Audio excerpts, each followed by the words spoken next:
Come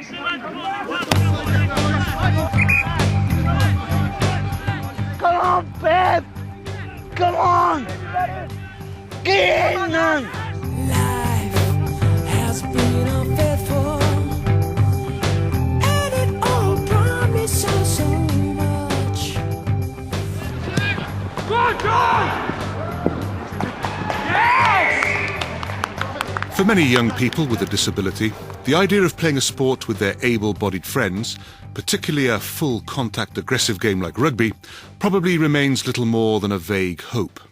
But a rugby-mad care worker in Swansea, who saw those frustrations at first hand, began to question whether those aspirations really were an impossible dream.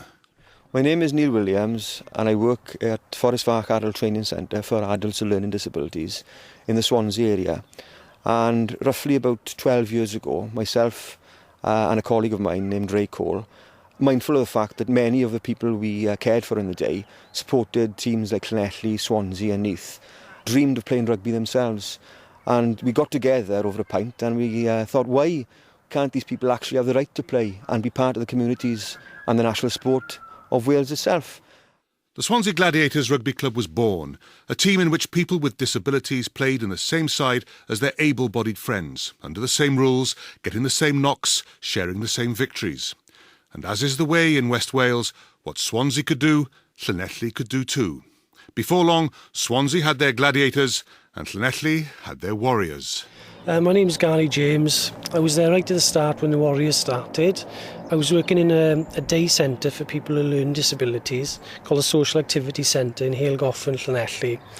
And one of my colleagues working in the special care unit there, Paul Rowley, had told us all about his exploits with the Swansea Gladiators. Obviously, being Turks, we couldn't let the Jacks be the only team in the region giving these opportunities to people who learn disabilities. Come on, Pep! Come on! Get in, man! That's it, come on. Over the line now, over the line. Over the line. Excellent, well done, Gabe. My name's Gwilym Lewis. I'm a care assistant at Halegoff Social Activity Centre in Llanelli.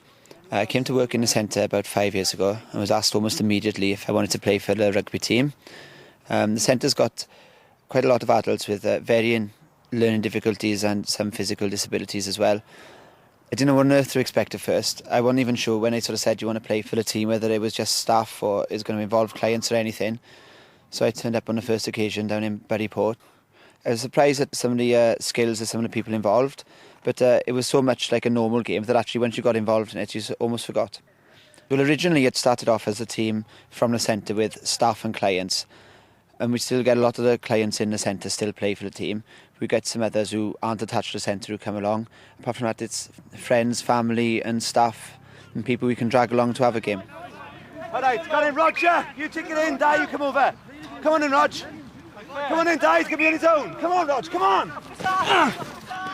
Good, OK. Don't go in with your head, right? Go try and grab over your shoulder. All right, Rog, next. Move out the way.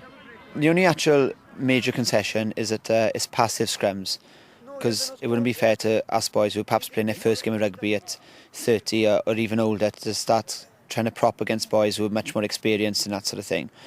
But that's the only actual concession. It has to be said, some of the sort of bigger rugby sides we play, perhaps they'll go slightly easier than they would in some of their league local derbies or something, but it's only the passive scrum, that's the only actual change. We play local rugby sides, like my own side Betters, we play once a year. Kevin Newson, Buryport, local lower division sides, and also there's a fair social scene grown up partly around the Warriors, with teams being formed in Llanelli Hospital, got a team, the local Asda store have put a side out, the lifeboat crew down in Buryport have put a side out, so we get a lot of teams that way, and then we're up to sort of 12 plus fixtures a year. Go on, Di, not like with your arm, with your whole body, thump into him. Di, like this one. Boom, boom, bang.